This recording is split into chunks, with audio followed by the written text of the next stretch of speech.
사도행전 14장으로 넘어가는데요, 본격적인 이방 선교의 문이 활짝 열립니다. 13장에 교회가 금식하고 기도하며 바나바와 바울을 선교사로 파송합니다.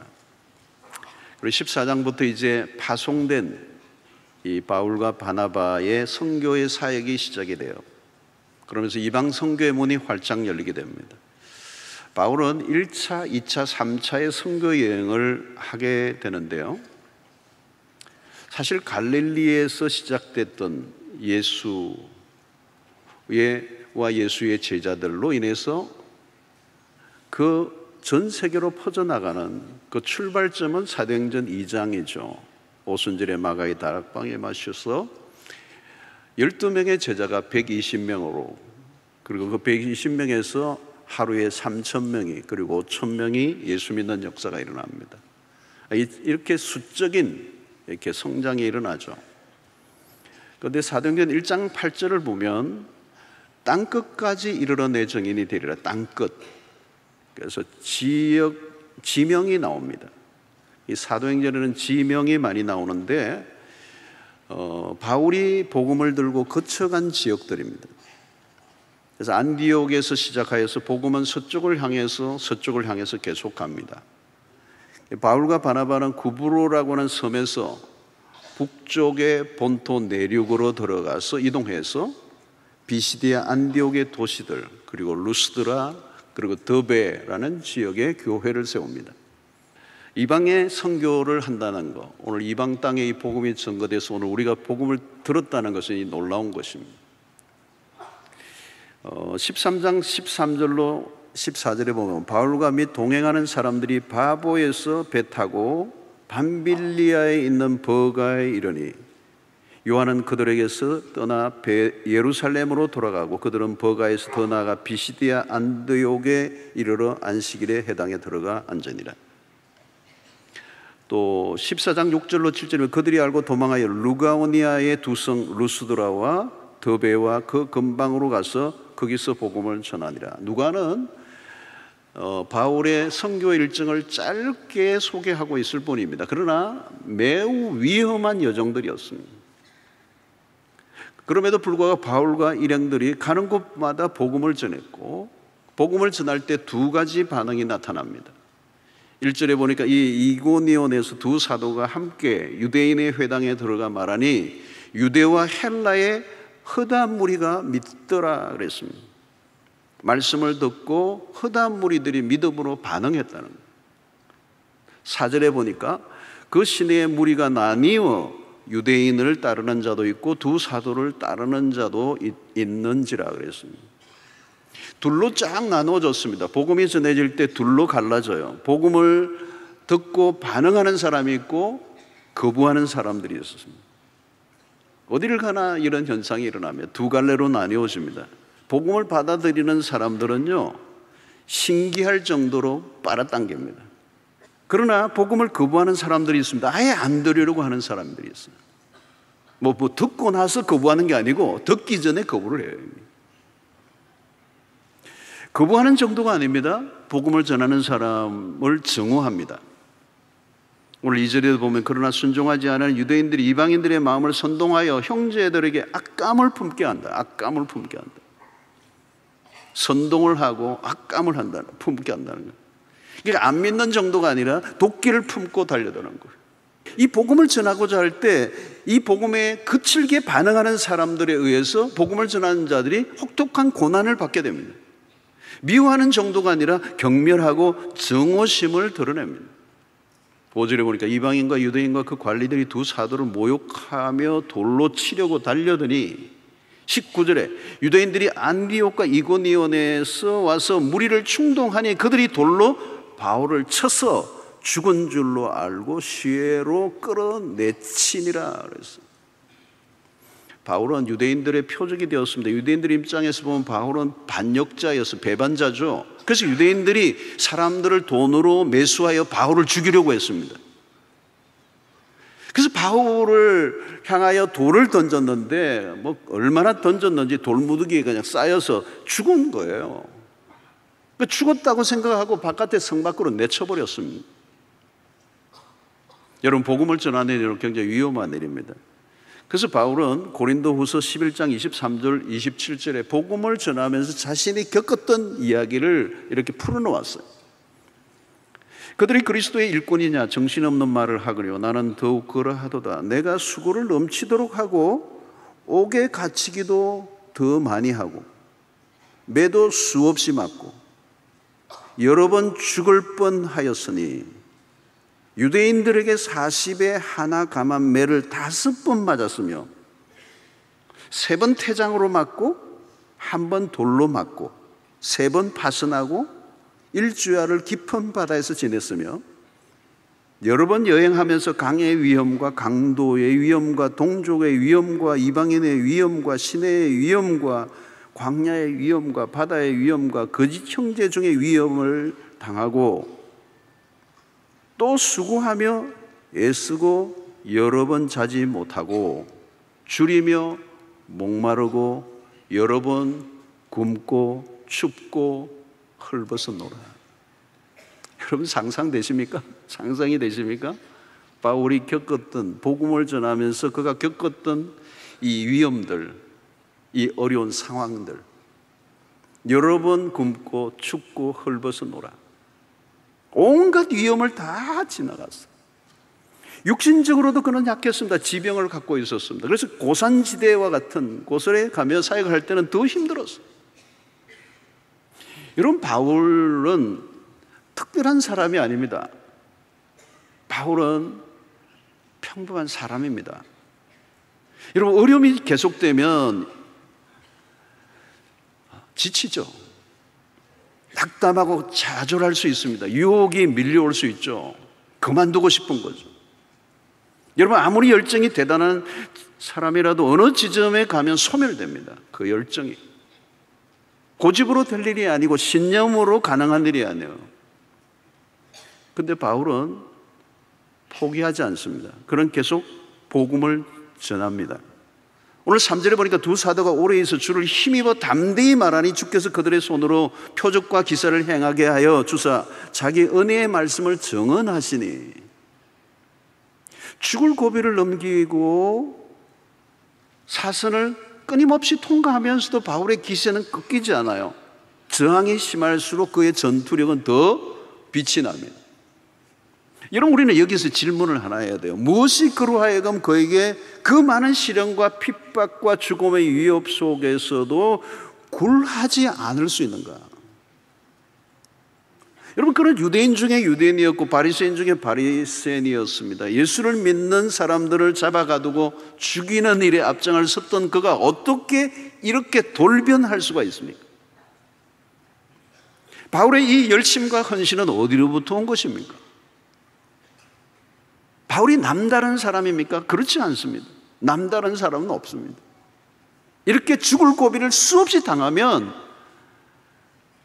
낙심할 수 있습니다. 절망할 수 있습니다. 여러분, 이것은 어떤 단순한 교리를 이해했기 때문에, 어떤 인간적인 감동을 받았기 때문에 해낼 수 있는 일이 아닙니다. 바울을 그렇게 움직였던 힘은 그가 다메섹 도상에서 만난 예수 그리스도, 그가 경험한 예수 그리스도의 복음입니다.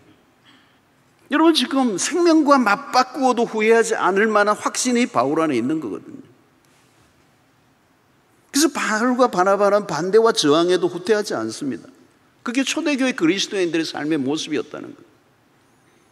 13장 51절로 두 사람이 그들을 향하여 발에 티끌을 떨어버리고 이고니온으로, 복음을 거부하고 받아들이지 않으면 다른 곳으로 떠난 것이죠. 계속 이동하고 핍박하는 그들의 일상이었습니다. 오늘 시대와 너무 다르죠, 여러분. 복음이 여기까지 오는 데는 숱한 핍박과 환난과 시련을 있고 예수를 믿는 순간부터 어마어마한 마이너스, 어마어마한 어려운 시련이 닥치는데도 불구하고 그들은 끊임없이 그들의 일상을 믿음으로 살아내는 것입니다. 마태복음 10장 23절로 이 동네에서 너희를 박해하거든 저 동네로 피하라. 내가 진실로 너희에게 이르노니 이스라엘의 모든 동네를 다 다니지 못하여서 인자가 오리라. 환대받지 못하는 모습이 보이잖아요. 14장 22절에 보니까 제자들의 마음을 굳게 하여 이 믿음에 머물러 있으라 권하고, 또 우리가 하나님의 나라에 들어가려면 많은 환난을 겪어야 할 것이라 하고 그랬습니다. 환난이 이미 예고되어 있는 것이죠. 사단은 전도자를 넘어뜨리려고 합니다. 마귀의 공격 대상은 복음을 전하는 사람입니다. 그래서 이 바울을 없애려고 하는 거죠. 메신저를 없애버리면 그 메시지가 전파될 수 없기 때문에 바울은 멈출 수 없었죠. 그것이 복음이 가지고 있는 특성이고, 그런 자신의 모든 삶을 하나님을, 복음을 위해서 자신을 드립니다. 고린도전서 9장 16절에 보면 이런 말씀이죠. 내가 복음을 전할지라도 자랑할 것이 없으면 내가 부득불할 일임이라. 만일 복음을 전하지 아니하면 내게 화가 있을 것이로다. 이 말씀을 어떤 분들은 전도를 열심히 하라, 전도를 전하지 않으면, 복음을 전하지 않으면 화가 임할 것이다, 이렇게 급박을 하는 말씀이 아닙니다. 십자가에 매료된 삶을 설명하는 거죠. 복음을 믿고 경험한 사람은 가만히 있을 수 없다는 것입니다. 아무리 반대에 부딪히고 어려움이 와도 가만히 있을 수 없게 만드는 것이 복음이라는 거죠. 돌에 맞고도 멈출 수가 없는 거죠. 여러분, 복음의 능력입니다. 누가 한마디 한다고 나는 이제 그만두겠다, 그건 아직 복음이 무엇인지를 알지 못하기 때문에 일어나는 현상들이에요. 죽을 일을 당해도 멈출 수 없는 것은 복음과 겸줄 수 있는 것이 없다는 것을 증명해 주고 있는 것입니다. 여러분, 복음을 전하다가 핍박과 시련을 당하면 그것은 영광입니다. 환난이 영광으로 보여야 정상이라는 것입니다. 내가 어쩌다가 예수를 믿어 이렇게 생고생하는가? 그러면 아직도 복음이 무엇인지를 알지 못하기 때문에 일어나는 현상이에요. 죽을 고생을 하면서도 멈추지 못하게 하는 비밀이 무엇인가? 그것이 복음이라는 것입니다. 바울은 험하고 까다로운 이 선교의 여정에 대해서 나중에 디모데에게 이런 말을 합니다. 디모데서 3장 11절에 보니까 박해를 받음과 고난과 또한 안디옥과 이고니온과 루스드라에서 당한 일과 어떠한 박해를 받은 것을 내가 과연 보고 알았거니와 주께서 이 모든 것 가운데서 나를 건지셨느니라 그랬어요. 바울은 죽을 고비를 숱하게 넘겼습니다. 돌에 맞아 죽을 뻔한 사건이 대표적인 일이에요. 모두가 죽었다고 한 것이죠. 그런데 기적이 일어났어요. 거의 죽게 되었는데 몇 시간 후에 털털 털고 일어났어요. 그 이튿날에는 약 50km의 먼 길을 걸어가서 전도 여행을 하는 바울을 보게 됩니다. 하나님의 손길이 아니면 죽어도 몇 번 죽었습니다. 그러나 고난 가운데서 하나님이 그를 건져주신 거죠. 하나님이 살려주셨습니다. 그런 일이 한두 번이 아닙니다. 하나님은 복음의 증인들을 그대로 내버려 두지 않습니다. 복음이 귀하기 때문에 복음을 전하는 사람도 귀중히 다루시는 거죠. 하나님은 우리가 위험한 일을 만나지 않거나 시련을 당하지 않게 하는 것이 아니라 환난 중에도 우리를 도우시고 환난 중에 위로하시고 낙심하지 않게 하시고 복음을 끝까지 전하도록 이끌어 주시는 것입니다. 자, 복음을 전할 때 또 어떤 일이 나요? 표적과 기사가 일어납니다. 오늘 14장에는 루스드라의 기적이 일어납니다. 걷지 못하던 사람들이 예수님이 이 바울이 한마디 하는데 일어나 걸으라 할 때 벌떡 일어났습니다. 3장에 일어난 사건과 유사해요. 이 베드로가 날 때부터 걷지 못한 사람을 향하여 예수의 이름으로 일어나 걸으라 할 때 일어난 것과 같은 사건. 3장에서는 베드로가 했다면 오늘 14장에서는 바울이 선포한 것입니다. 그것밖에 차이가 없습니다. 하나님의 종들에게 하나님의 능력을 입혀서 복음을 전하게 하신 거죠. 그래서 오직 성령이 너희에게 임하시면 너희가 권능을 받고 오라고 하는 이 권능, 이 파워, 기적을 주셨어요. 바울의 한마디로 일어서지 못한 자가 벌떡 일어나는 역사가 일어났어요. 그 기적을 통하여 어떻게 해요? 복음의 문을 열어주시고 그 기적을 통하여 복음을 전하는 자를 격려하시는 하나님의 모습을 우리에게 보여주고 있습니다. 자, 이러면서 복음은 계속 퍼져나가요. 그래서 사도행전 13장 48절로 49절로 보면 이방인들이 듣고 기뻐하며 하나님의 말씀을 찬송하며 영생을 주시기로 작정한 자는 다 믿더라. 주의 말씀이 그 지방에 두루 퍼지니라 그랬습니다. 여러분, 복음은 계속 퍼져나갑니다. 아무도 막을 수 없다는 것입니다. 이걸 누가 하시는 거죠? 하나님이 하시는 겁니다. 하나님이 그 복음을 모든 문화와 인종을 뛰어넘어 증거되게 하셨다는 거예요. 설명이 안 되는 거예요, 사실은. 그래서 앨런 클라이드라고 하는 사람이 지은 초기 교회와 인내의 발효라는 이 책이 있습니다. 좀 두꺼운 책인데, 그 책에서 독일의 신학자인 표현을 빌려서 교회의 성장을 발효의 과정으로 비유를 해서, 발효, 이 떡이나 누룩이 발효되는 과정. 그러니까 기독교의 성장은 뭐와 같은가? 발효의 과정과 같다는 것입니다.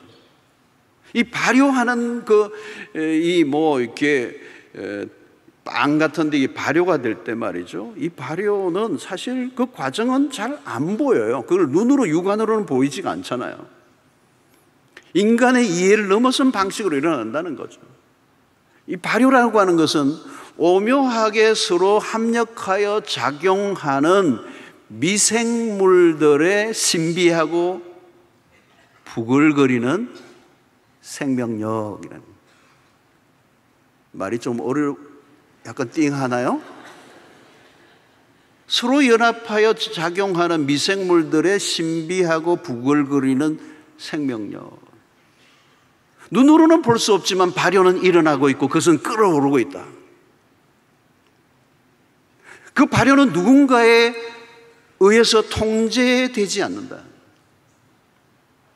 조율되지도 않고 예측되지도 않고 멈출 수도 없는 것처럼 보인다는 거예요. 발효는 자발적으로 일어나는 것이고 때때로는 여러 요소들이 섞여 상승작용을 일으킨다. 발효는 외견상으로는 아무 일도 일어나는 것처럼 보이지 않지만 점진적으로 변화된다. 그리고 그 안에서 상승작용이 일어나고 그 안에 엄청난 에너지가 발생된다. 여러분, 이게 기독교를 표현하는 한 학자의 얘기예요. 기독교는 미미하게 보였습니다. 1세기의 로마 제국의 입장에서 보면 그리스도인들은 특별하게 보여진 게 하나도 없었어요. 그냥 변방에 아주 소수의 미미한 약간 사이비 같은 그런 분위기였단 말이에요. 근데도 불구하고 초대교회 성도들에게 있어 뚜렷한 게 하나 있었는데, 그게 뭐냐면 인내라는 거예요. 인내. 그래서 로마서 5장 3절 4절에 바울이 놀라운 얘기를 합니다. 다만 이뿐 아니라 우리가 환난 중에도 즐거워하나니. 1세기 그리스도인들은 모두가 예수를 믿는 순간 환난이 그냥 찾아온 거예요. 사람들로부터 배척을 받고 소외당하고 모든 것에서, 집안에서 쫓겨나는, 이게 환난이 오는 거예요. 환난. 근데 우리가 환난 중에도 즐거워하나니, 이는 환난은 인내를, 인내는 연단을, 연단은 소망을 이루는 줄을 알미로다.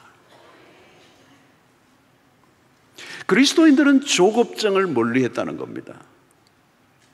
그렇습니다. 여러분, 소망이 이루어지기까지는 조급하면 안 되죠. 인내밖에 없습니다. 누가 인내할 수 있습니까? 하나님을 신뢰하는 사람들입니다. 당장에 눈에 보이는 건 없어요. 상황은 갈수록 어려워져 갈 수도 있어요. 그럼에도 답을 요구하지 않고 그냥 살아내는 거죠. 그게 인내예요. 그래서 믿음은 인내로 증명되어야 합니다. 이게 세상과의 차이예요. 세상은 빠른 답을 원합니다. 조급증을 가진 사람에게는 소망이는 없어요. 당장 답을 원하는 거죠. 조급한 사람들은 하나님의 약속을 기다리지 못합니다. 우리의 상황은 더 복잡하고 어렵게 만드는 이유 중에 하나가 뭐냐면 현대인들의 조급증입니다. 현대인들에게는 미래가 없습니다. 소망이 없습니다. 지금 당장 내 손에 쥐어지는 그 무엇을 찾고 있죠. 그리스도는 정반대예요. 그리스도인들은 인내하는 거예요. 장래의 소망을 기다립니다. 지금이 아니야. 여러분, 하나님은, 성경의 하나님은 인내하시는 분입니다. 하나님은 우리에 대해서 기다려주시는 분입니다. 하나님이 조급하셨다면 우리 중에 살아남을 사람 한 사람도 없습니다. 무수한 시련과 박해 속에서도 초기 그리스도인들에게 뚜렷한 특징이 하나 있는데 그게 인내예요. 그래서 오늘 이 저자는 그 인내의 발효라는 단어를 쓴 거예요. 그들은 초기 그리스도인들은 하나님으로부터 인내를 배웠습니다. 인내하는 사람들은 어떤 결과를 우리가 조작하려고 하지 않습니다. 하나님의 속도에 보조를 맞춥니다. 여러분, 인내하는 사람들은 거칠지 않습니다. 자신을 핍박하는 자들과 싸우지 않습니다. 산상수훈이 여러분, 그 인내의 개념이 없으면 산상수훈은 이해가 되지 않습니다. 오른뺨을 치는데 어떻게 왼뺨을 돌려댑니까? 모든 것을 하나님께 맡깁니다. 믿음이란 그런 것이라는 거죠. 현실 속에서 설명이 안 되는 일들이 일어나지만 그대로 살아가는 것입니다. 복음을, 그래서 우리가 전하는 것보다 더 중요한 것은 복음을 경험하고 복음을 내가 구체적으로 살아내는 것.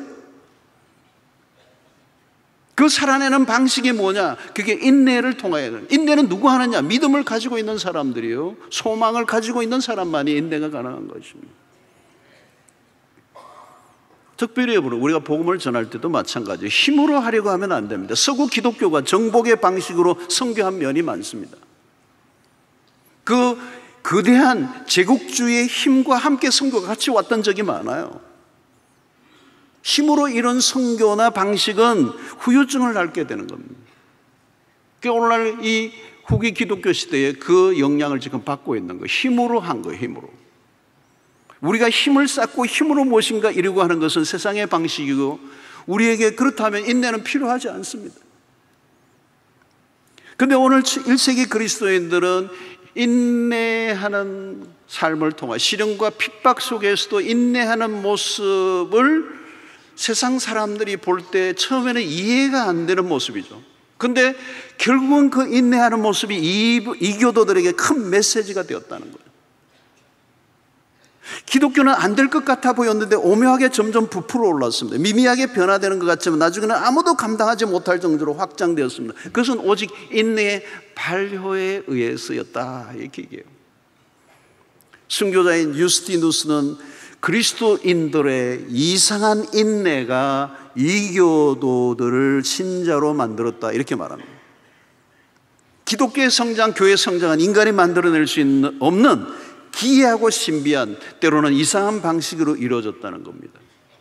경멸당하고 환영받지 못하던 1세기의 소수의 그리스도인들은 서서히 부풀어 오른 발효된 반죽과 같았습니다. 사랑하는 성도 여러분, 복음이 우리 안에 들어온다는 것은 놀라운 일입니다. 그 복음이 우리 안에 들어왔다는 말은 새로운 생명이 우리 안에 잉태됐다는 겁니다. 그리고 생명은 멈추어 있지 않습니다. 그 생명은 자라가게 되어 있습니다. 생명은 뿌리를 내리게 되고, 그 생명은 가지를 내게 되고, 그 생명 안에서 열매를 맺게 되고, 그 열매가 또 다른 나무를 만들어내는 번성케 되는 에스겔의 환상이 일어나는 것입니다. 사랑하는 성도 여러분, 오늘 이 마지막 날에 우리에게 이 복음을 알게 하신 것에 감사하고 복음으로 살아내는 그 은혜가 여러분들의 있게 되기를 축원합니다. 때로는 내 생각과 뜻대로 돌아가지 않아도 이 믿음의 인내를 통하여 그 인내가 발효되면 그것이 상성장을 일으키고 한 개인의 삶을 바꾸어 놓을 뿐만 아니라 그 가정을 바꾸어 놓고, 그리고 민족을 바꾸어 놓고 세계를 바꾸어 놓는 역사가 복음의 능력에 있는 줄로 믿습니다. 기도하겠습니다. 하나님 아버지,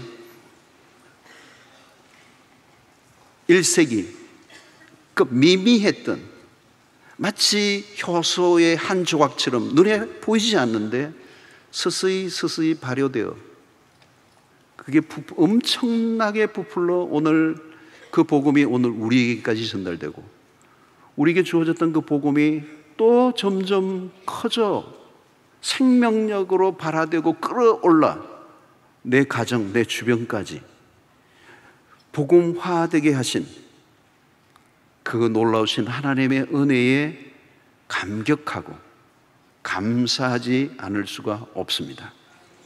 사랑하는 하나님 아버지, 오늘 우리가 그 복음을 살게 하시고 그 복음을 전하며 살게 하여 주시옵소서.